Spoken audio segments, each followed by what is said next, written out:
하나님 말씀 봉독합니다. 누가복음 제16장 1절로 8절입니다. 또한 제자들에게 이르시되 어떤 부자에게 청지기가 있는데 그가 주인의 소유를 낭비한다는 말이 그 주인에게 들린지라.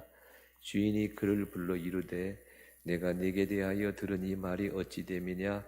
내가 보던 일을 세마라. 청지기 직무를 계속하지 못하리라 하니 청지기가 속으로 이르되 주인이 내 직분을 빼앗으니 내가 무엇을 할까. 땅을 파자니 힘이 없고 빌어먹자니 부끄럽구나. 내가 할 일을 알았도다. 이렇게 하면 직분을 빼앗긴 후에 사람들이 나를 자기 집으로 영접하리라 하고 주인에게 빚진 자를 일일이 불러다가 먼저 온 자에게 이르되 내가 내 주인에게 얼마나 빚졌느냐 말하되 기름 100마리니이다. 이르되 여기 내 증서를 가지고 빨리 앉아 50이라 쓰라 하고 또 다른 이에게 이르되 너는 얼마나 빚졌느냐 이르되 밀 100석이 있니이다. 이르되 여기 내 증서를 가지고 80이라 쓰라 하였는지라. 주인이 옳지 않은 청지기가 이를 지혜 있게 하였으므로 칭찬하였으니 이 세대의 아들들이 자기 시대에 있어서는 빛의 아들들보다 더 지혜로움이니라. 아멘. 2008년도에 저희 나라에서 상영되었던 외국인 영화, 드물게 독일에서 제작된 독일어가 대사로 나오고 있는 그런 영화가 하나 있었습니다. 카운터페이터라는 이런 영화예요. 영화 포스터 한번 보여주시겠습니까? 예, 카운터페이터라고 하는 저 말, 그냥 그대로 했는데 카운터페이터 뭐 이렇게 정도 읽을 수 있는 낱말이긴 합니다만, 카운터페이터는 위조 지폐라는 뜻입니다. 2차 세계대전 당시에 독일 나치가 주도했던 위조 지폐 음모 사건을 다루고 있는 그런 스토리예요. 영화 이미지를 좀 보여주실래요? 몇 컷이지요? 네, 저 영화 이미지에 등장하는 것처럼 독일 나치가 서방 세계의 경제를 교란하고자 영국 파운드화와 미국 달러화를 위조하려고 나섰습니다. 그 영화 예고편이 있어요. 한번 보시겠어요?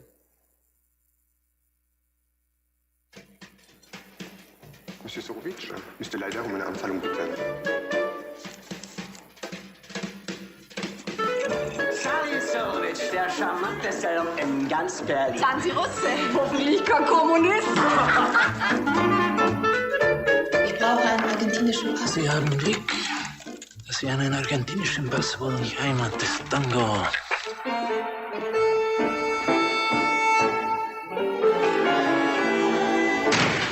Hauptkommissariat Berlin. Falsch gedacht. Es ist mir eine Ehre, den besten Fälscher der Welt verhaften zu dürfen. 175.570. Salomon Sorowitsch, König der Fälscher. Erinnern Sie sich? Willkommen in Sachsenhausen. Operation Bernhard. Wir fälschen hier Geld in ganz großem Stil. Vergessen wir mal die Umstände. Nur wir beide sind die perfektesten Blüten aller Zeiten. Es sieht ja niemand, was hier passiert. Die Deutschen sind pleite. Ohne Devisen, kein Benzin, keine Rohstoffe.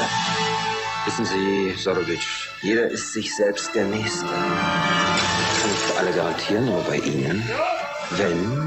Sally, wir könnten kämpfen, bevor Sie uns ins Gas schicken. Lieber morgen ins Gas, als heute sinnlos erschossen werden. Wenn du nicht hier überlebst, wozu willst du dann überleben?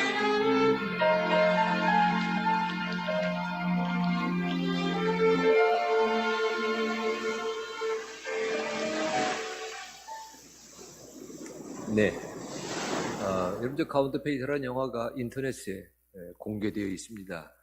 1시간 30분짜리 작품인데 전반 후반 나누어 가지고 무료로 볼 수 있으니까 관심 있으면 한번 들어보시기 바랍니다.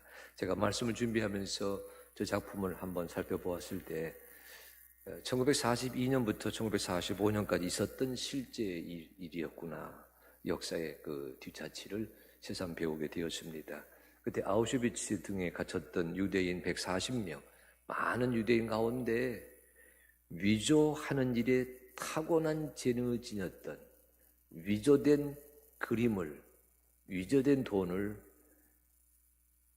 그럴듯하게 인쇄해내는 기능을 지녔던, 그리고 글씨와 그림과 각종 디자인을, 각종 종이를 위조가 아닌 진짜 돈으로 여길 수 있도록 만들어가는 그 전문가 등 그 140명을 차출해가지고 1942년에서 45년까지 3년 동안 영국의 파운드와 당시 영국 국고의 4배에 달했던 천문학적인 액수를 찍어냈습니다. 계획은 그 위조 지폐를 런던 상공에서 뿌리는 거였어요. 그래서 이 서방 세계, 이 런던을 아주 교란시키려고 했는데 전쟁이 끝나면서 그 계획은 수포로 돌아가고 맙니다. 하지만 그때 찍어냈던 위조 파운드화가 1억 3,200만 파운드거든요. 오늘날의 시세로 1,800억 원입니다. 그 행방은 아직도 묘연하다고 합니다. 이 영화 카운터페이터 재미있는 영화였더군요. 위조 지폐 이야기이면서도 카메라 앵글은, 여러분 저 잠깐 본 저 예고편의 주인공이 살로몬 소로비치라고 하는 예술가인데 위조범이지요. 이 카메라 앵글은 돈은 위조할 수 있었으나 양심은, 영혼은 위조할 수 없었던 살로몬 소로비치에게 맞추어져 있습니다. 살아남기 위해서, 가스실에 끌려가지 않기 위해서 타협을 합니다. 나치의 억압에 못 이겨서 파운드화를 위조합니다. 예고편은 나오지 아니하지만 영화에 그런 내용이 나와요.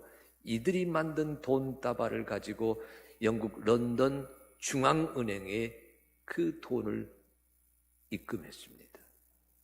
그 돈을 받기 전에 감별사가 위조지폐를 감별하거든요. 기계 등을 통해서. 그런데 그 테스트에서 무사히 통과해버립니다. 얼마나 깜짝같이 만들었으면. 그런데 이 나치의 억압에 의해서 파운드와 위조 지폐를 만들기는 했지만은 영화는 시종일관 내내 위조 지폐 만드는 일에 동원되고 있는 우리의 솜씨, 나의 솜씨, 그 까닭에 심한 내적인 갈등을 겪습니다. 무엇이 조국을 위하는 일인가? 여러분, 그 영화 예고편 자막에 잠깐 소개되지 않았습니까? 세상은 속일 수 있어도 영혼은 속일 수 없다. 그 까닭에 소로비치는 내내 긴장에 시달리게 됩니다. 왜 뜬금없이 목사님 위조 지폐 이야기입니까? 하시는데 오늘 읽은 성경 본문에 증서를, 문서를 위조하는 사람 이야기가 나오기 때문입니다.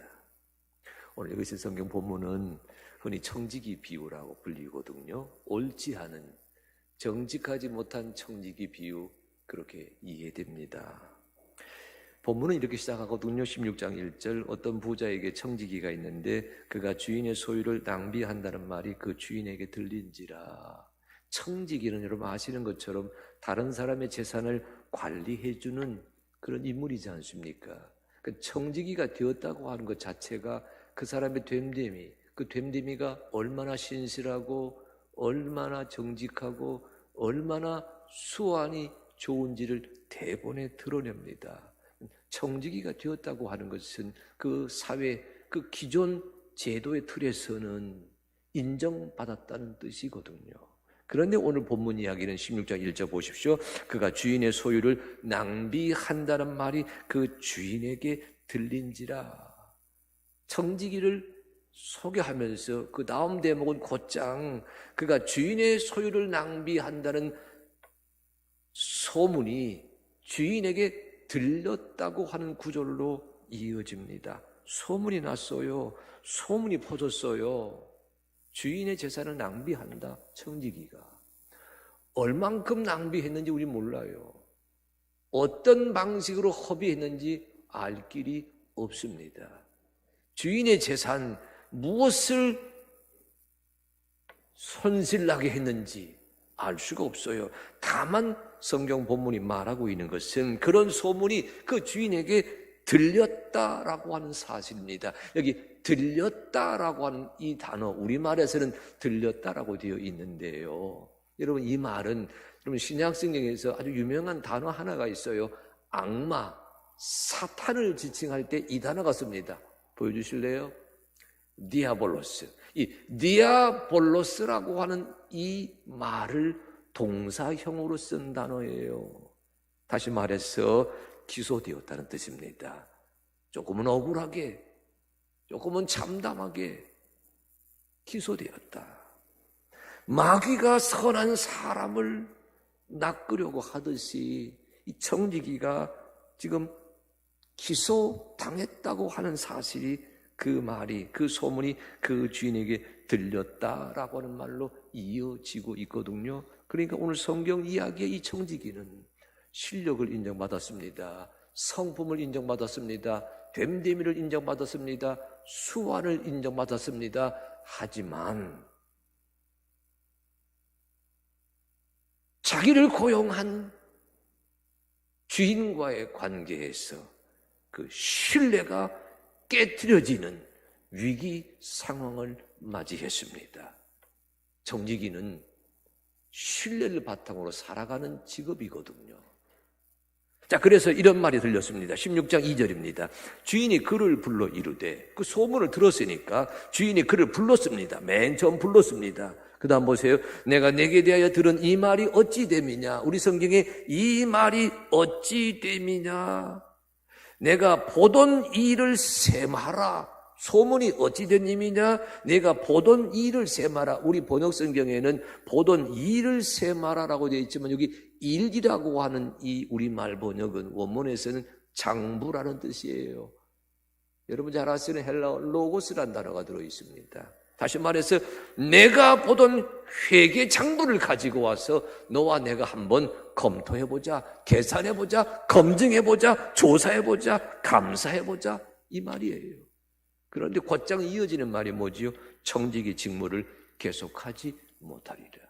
여러분 잘 아시는 용어로 바꿔 얘기하게 되면 You are fired. 당신 해고야. 그 즉시 해고되었다고 선포해 버립니다. 여러분, 일방적인 통보입니다. 보십시오. 소문을 들었어요. 그렇다면 어떻게 해야 되지요? 소문의 사실 유무를 파악해야 됩니다. 진상조사해야 되지 않겠어요? 하지만 주인은 하지 않았습니다. 회계장부를 가지고 와라. 함께 계산해보자 하지 않았어요. 그러면 이 회계장부를 제3자에게 맡겨서 검증하거나 감사하거나 검토해 보아야 되잖아요. 그런데 이 주인은 하지 않았습니다. 여러분 오늘날 같으면 당신 해고입니다 라는 청천벽력 같은 소식을 전하기 전에 뭐 해야 되지요? 그 사람의 소명을 먼저 들어야 됩니다. 변명할 기회를 주지 아니하면 안 되거든요. 우리 사회생활 하다 보게 되면 인사법은 절차법입니다. 절차를 지키지 아니하면 법이 우리 편을 들어주지 않아요. 소명할 기회를 주지 아니하고 해고다 잘못된 부당해고입니다. 그런데 오늘 주인은 그런 소명할 기회도 주지를 않았습니다. 일방적인 해고, 우리가 하는 말로 하게 되면 폭력이라고 말할 수 있겠지요. 오늘 성경의 주인공 이 청지기는 그 폭력에 맞서 싸울 만한 힘이 없었습니다. 나를 고용한 그 주인의 조처에 대해서 이 청지기는 수동적으로 해고를 당할 수밖에 없는 처지였어요. 그가 이렇게 얘기합니다. 16장 3절. 청지기가 속으로 이르되 주인이 내 직분을 빼앗으니 내가 무엇을 할까? 땅을 파자니 힘이 없고, 여기 땅을 판다는 건 소작농이 되어서 농사를 지어야 되겠는데 농사를 짓자니 힘이 없습니다. 경험이 없습니다. 체력이 딸립니다. 뭐라 그랬어요? 빌어먹자니 부끄럽구나. 몸은 허약했지만 자존심은 강했습니다. 그러기에 남에게 구차한 말을 할 만한 형편도 되지 못해요. 그는 삶의 절망의 자리에 빠지고 있는 모습입니다. 여기까지 읽어보게 되면, 여기까지 들어보면 우리는 청지기와 마음을 함께 할 수 있어요. 동정심이 갑니다. 부당하게 해고되는 것 같다. 억울하게 쫓겨나는 것 같다. 저렇게 힘없는 자를 힘 있는 자가 마구마구 세상에 내몰 수가 있겠는가. 그런데 여러분, 이 청지기가 자기에게 닥친 삶의 위기를 벗어나고자 일련의 조치를 취하게 되는데, 그 청지기가 취하는 조치를 들여다보게 되면 생각이 조금 달라집니다. 그에게 이런 아이디어가 떠올랐거든요. 누가복음 16장 5절로 7절입니다. 주인에게 빚진 자를 일일이 불러다가, 여러분 일일이 한 사람씩 다 불렀습니다. 그런데 성경 얘기에는 지금 두 케이스만 거론되고 있어요. 먼저 온 자에게 이르되 내가 내 주인에게 얼마나 빚졌느냐 말하되 기름 100마리이니이다. 이르되 여기 내 증서를 가지고 빨리 앉아 50이라 쓰라 하고, 또 다른 이에게 이르되 너는 얼마나 빚졌느냐 이르되 밀 100석이니이다. 이르되 여기 내 증서를 가지고 80이라 쓰라 하였는지라. 주인의 빚을 주인 몰래 자의적으로 탕감해 줍니다. 그 방법이 차용 증서를 위조하는 행위이거든요. 기름 100마를 빚졌다. 그 기름 100마를 빚진 자에게는 50이라 쓰게 하고, 밀 100석을 빚진 자에게는 그 차용 증서에 밀 80이라 쓰게 했어요. 당시 여러분 노동자 임금 기름 100마리라고 하는 것은 당시 노동자 임금의 3년치에 해당이 됩니다. 그러니까 그 절반을 갈취한 셈이 됩니다. 밀 100석이라고 한다면 노동자 임금, 당시 노동자 임금의 7년치에 해당됩니다. 그것을 여러분 어떻게 했어요? 50으로 줄였으니까 절반을 또 없애버린 행동입니다. 여러분 어찌 보게 되면 청지기가 청지기의 방식대로 주인에게 복수했다 말할 수 있어요. 억울하게 쫓겨낸다, 억울하게 나갈 수 없다 라고 생각하면서 이 청지기의 방식대로 주인의 횡포에 맞섰다고 말할 수도 있습니다. 하지만 아무리 좋게 보아도 청지기가 한 짓은 오늘날의 용어로 말하면 사문서 위조입니다. 다른 사람의 재산권을 침해하였잖아요. 그러니까 이 대목에 딱 들어서게 되면 청지기에 대한 우리의 마음이 일순간 달라집니다. 아니, 지금까지 우리는 저를 동정했는데 그가 차용증서, 주인에게 빚진 자 그 차용증서를 위조하면서 살아날 궁리를 펼치고 있다. 이 대목에 들어서게 되면 우리는 오히려 청지기에게 배신당한 느낌을 듭니다. 그런데 더 기가 막힌 것은요, 성경 그 다음 얘기입니다. 16장 8절. 주인이 이 옳지 않은 청지기가 이를 지혜 있게 하였으므로 칭찬하였으니. 아니, 주인이 그를 칭찬했다고 하는 얘기입니다.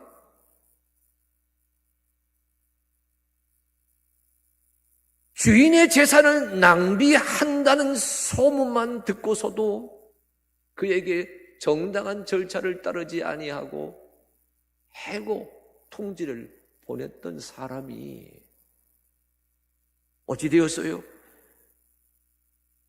밀 100마를 50말로, 아니 기름 100마를 50말로, 밀 100석을 50석으로 거짓으로 고쳐주는 그 행동을 눈으로 본 그 자리에서는 그를 가리켜 지혜 있게 행하였으므로 칭찬하였다. 이리 말하고 있어요. 이게 무슨 뜻입니까? 여러분, 오늘 읽으신 누가복음 16장 1절 이하의 비유 말씀은 아마도 성경 안에서 우리가 읽고 새기기 가장 어려운 본문 중에 하나입니다. 여러분, 이 질문에 대답하기 위해서는, 이 궁금증에 대답하기 위해서는 예수님 당시 사회 구조에 조금 지식이 있으셔야 돼요. 오늘 비유에서 부자는 지주입니다. 오늘 비유에서 빚진 자는 소작농입니다. 예수님 당시 이 소작농들은 지주에게 우선 돈을 빌렸어요. 한 해 농사를 지는데 필요한 자금을 빌렸습니다. 그리고 수확을 하고 나서는 주인에게 그 빚을 갚아야 되었습니다. 여러분 아시는 것처럼 한 해 농사를 짓는데 매년 풍년일 수가 없잖아요. 재난과 재해가 닥치게 되면 주인에게 빌려온 돈 제대로 갚을 길이 없어지게 되잖아요. 자연이 뭐가 돼요? 빚에 눌려 살아가는 삶의 구조가 반복되었습니다. 그러다 보니까 예수님 당시의 부자는 오늘날의 용어로 말하면 고금리 채무관계를 통해서 소작농들을 지배하고 있었어요. 어떤 의미에서 교묘한 방식의 착취가 이루어졌는데, 청지기는 그 주인과 소작농 사이에 영악한 방식으로 주인의 재산을 지켜주고 불리는 일을 하였던 사람입니다. 이 청지기가 지금까지 그렇게 해왔거든요. 하지만 여러분 아실 것은 오늘 성경에 등장하고 있는 이 사람의 부자는 유대인입니다. 유대인은 누구지요? 모세의 율법을 지키는 사람입니다. 근데 모세의 율법은 고리 대금업을 금지시켰어요. 이자를 받아서는 안 됩니다. 출애굽기 22장 25절입니다. 내가 만일 너와 함께한 내 백성 중에서 가난한 자에게 돈을 구워주면 너는 그에게 채권자 같이 하지 말며 이자를 받지 말 것이며, 돈을 구워주되 잊어버리라는 겁니다. 돈을 빌려주되 망각해버리는 겁니다. 그러니 이자를 받을 생각도 하지 말라는 얘기거든요. 이것이 뭐예요? 모세의 율법이고, 이 모세의 율법에 따라 유대인들이 한 울타리에서 형제 자매로 살아갈 수 있었던 정신이었습니다. 근데 예수님 당시의 부자들은요, 율법을 지키면서도, 한편에서는 율법을 지키면서도 다른 한편에서는 높은 이자를 받고 돈을 빌려주는 그런 고리대금업을 만들어냈어요. 어떻게 했다고요?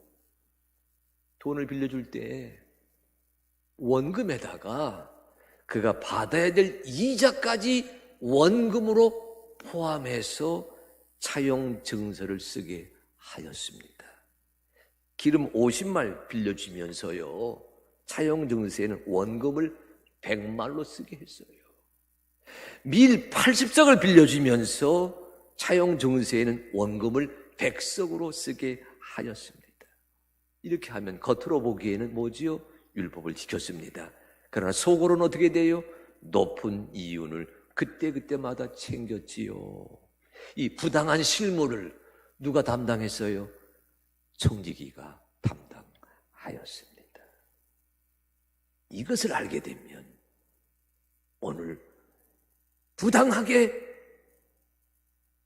주인이 갖고 있을 차용증서, 그 차용증서의 내용을 절반씩 사면서 위조하고 있는 이 청지기의 행동에 대한 새로운 안목을 가질 수가 있습니다. 보십시오. 청지기가 실직의 위기에 내몰렸습니다. 자리에서 쫓겨납니다. 그가 그때 무엇을 생각했어요? 기름 100마를 50말로 밀 100석을 80말로 고쳐 쓰게 했습니다. 따지고 보게 되면 이게 뭐지요? 고금리 이자를 뺀 원금만을 차용증서에 새롭게 쓰게 하였다는 지적입니다. 무슨 뜻입니까? 이 청지기가 삶의 위기에 내몰리는 자리에서 비로소 나는 지금까지 주인을 위해서만 살아왔는데 그것이 잘못되었고 모세의 율법을 따라 살지 아니하고 돈보다는 사람입니다. 제도보다는 생명입니다. 조직보다는 인생입니다. 그래서 모세의 율법을 만들어 주신 거거든요. 돈을 구워주되 이자를 받지 말고 채권자처럼 행세하지 말라. 살다 보게 되면 앞서가는 자, 뒤처지는 자 있습니다. 살다 보게 되면 부하게 되는 자, 어려운 자 생겨납니다. 살다 보게 되면 강한 자, 약한 자가 있습니다. 그런데 모세율법은 이 모든 자들이 하나님의 사람이다, 하나님의 작품이다, 하나님의 백성이다. 그 하나님의 사람이라고 하는 울타리에서 한 공동체를 이루어 살아가도록 만들어낸 장치였거든요. 지금까지 청지기는 자기의 영악함을 제도를 위해 살았습니다. 가진 자 위해 살았습니다. 위선자 위해 살았습니다. 삶의 실직위기에 내몰린 다음에서야 그가 비로소 모세의 가르침의 원정신을 깨닫게 되면서 뭘 했어요? 그 차용증서, 이자까지 포함했던 차용증서, 그걸 원래의 모습으로 회복시켜주는 그런 일을 통해서 뭘 합니까? 상처받은 자, 쫓기며 살던 자, 당하며 살던 자들의 마음을 사는 그런 행동을 과감하게 펼쳤다는 이야기입니다. 그러니까 이 본문 얘기에 청지기 하는 짓은 겉으로만 보게 되면 금융 질서의 파괴입니다. 세상의 관점으로만 문자적으로 대하면 금융 질서를 훼손했어요. 하지만 하나님 나라 안목에서 보게 되면 그는 돈을 내리고 사람을 붙들고 권세를 내리고 생명을 붙들고 잘못된 제도를 내려놓고 하나님의 사람을 붙드는 정의의 회복이었다고 말을 할 수가 있습니다. 그것을 깨달아야 여러분은 본문의 세계에 들어서서 말씀해 주는 생명의 만나를 오늘의 양식으로 받아 먹을 수가 있습니다. 여러분, 마이클 샌델의 정의란 무엇인가라는 책이 있어요. 한번 책 표지 한번 보여주실래요? 저 책, 마이클 샌델은 하버드 대학의 교수고 그가 대학에서 강의한 그 내용, 제가 대학에서 강의할 때는 보통 수백 명, 수천 명 대상으로 강의를 한다 그래요. 우리나라에서 저 책 지금 저 소개에 나오지만 200만 부 이상이 팔렸습니다. 마이클 샌델의 책이 200만 부 이상 우리말로 번역되어 팔렸다. 대단한 선풍적인 인기를 끌었습니다. 저도 그 인기에 따라서 저 책을 구입했어요. 광화문 교보문고까지 가서. 사서 보니까 잘못 샀다고 느꼈습니다. 대단히 어려웠어요. 대단히 읽기에 힘들었습니다.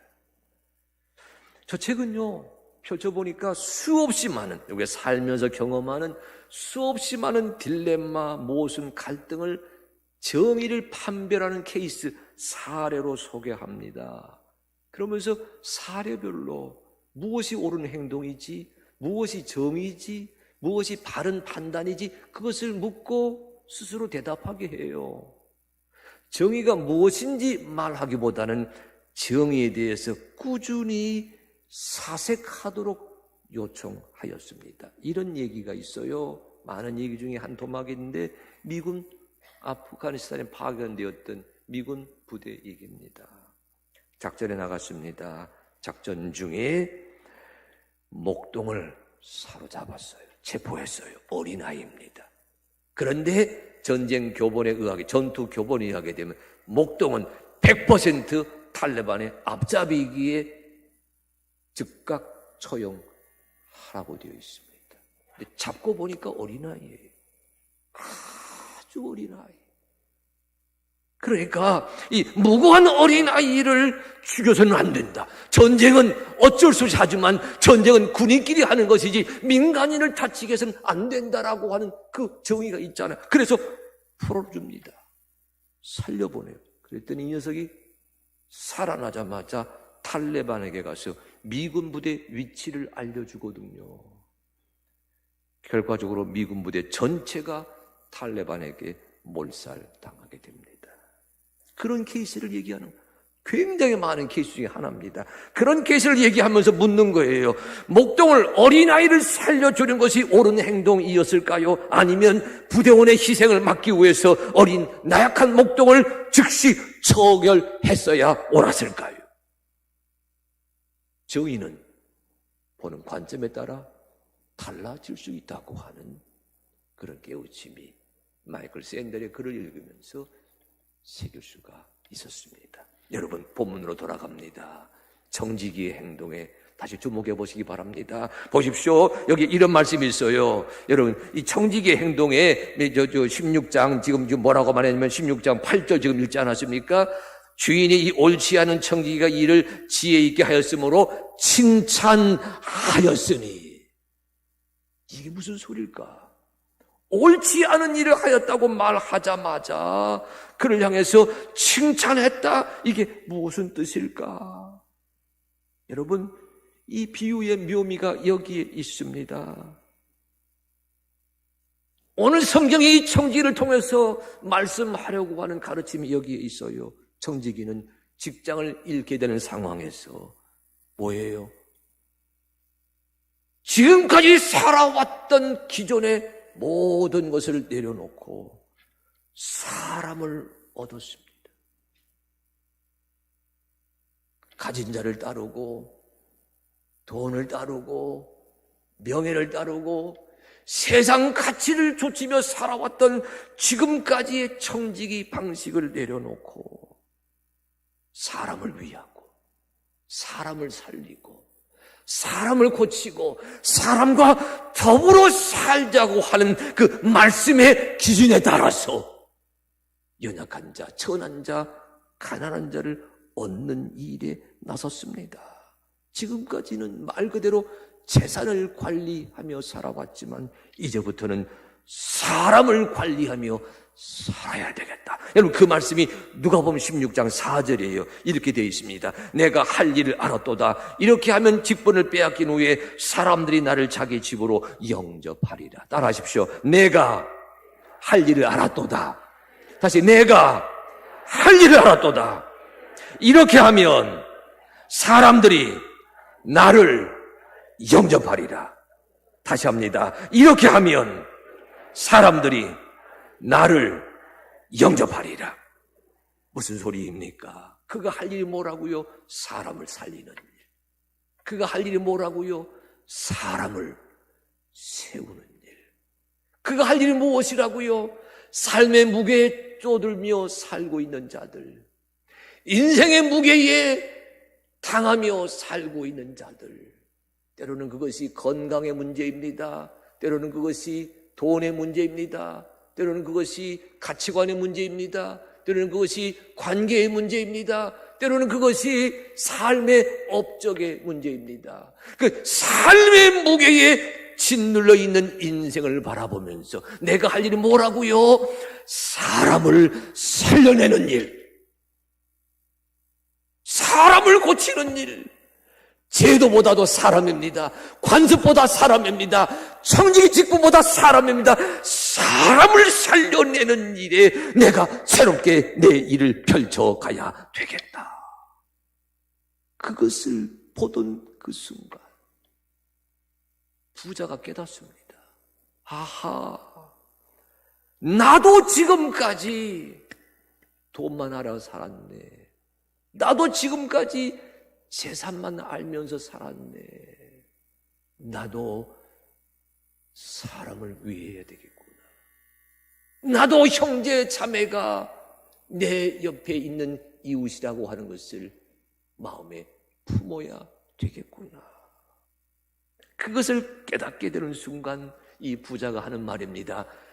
옳지 않은 청지기가 지혜 있게 하였으므로 그를 칭찬하였다. 여러분, 이 청지기 이야기의 결론을 저는 누가복음 17장 20절 21절 말씀으로 대신하려고 합니다. 이렇게 되어 있어요. 바리새인들이 하나님의 나라가 어느 때에 임하나이까 묻거늘, 누가복음 11장 20절 21절, 예수께서 대답하여 이르시되 하나님의 나라는 볼 수 있게 임하는 것이 아니요 또 여기 있다 저기 있다고도 못하리니 하나님의 나라는 너희 안에 있느니라. 따라하십시오. 하나님의 나라는 너희 안에 있느니라. 다시, 하나님의 나라는 우리 안에 있느니라. 다시, 하나님의 나라는 내 안에 있느니라. 오늘은 대강절 첫째 주일입니다. 예수 그리스도의 오심을 되새기는 그런 절기입니다. 왜 오셨습니까? 왜 오십니까? 왜 다시 오시려고 하십니까? 사람을 새롭게 하시기 위해서. 잘못된 것에 매여 살고 있는 자에게 진정 누리며 살아야 될 삶의 가치가 무엇인지를 깨닫게 해주기 위해서 탕감받는 자, 용서받는 자, 치유받는 자, 그 감격을 살아가는 자가 내 삶의 중심의 청지기를 모셔드리겠다 간증하게 되듯이 변화된 마음 속에 하나님의 나라가 내 마음에 세워지게 되기를 원합니다. 그런 자를 주님이 고대하시면서 찾아오시는 그 절기가 대강절에 되새기는 주님의 은혜인 것을 이 삼보예배 드리는 오늘 아침 여러분의 마음에 새겨지게 되시기를 바랍니다. 그러니 대강절을 보내면 어떻게 보내시겠어요? 마음을 비우십시다. 거짓된 마음을 비우십시다. 그릇된 마음을 비우십시다. 세상의 방식에 즐기며 살던 마음을 비우십시다. 그리고 비워진 이 마음에 예수님의 마음, 하나님의 나라의 정의, 주님 나라의 가치관으로 채우셔서 내 마음에 오시는 예수 그리스도, 그 하나님의 나라를 세워간다는 그 결단과 감격이 대강절 첫째 주일을 살아가는 여러분 한 분 한 분에게 임하게 되시기를 주님의 이름으로 축복합니다.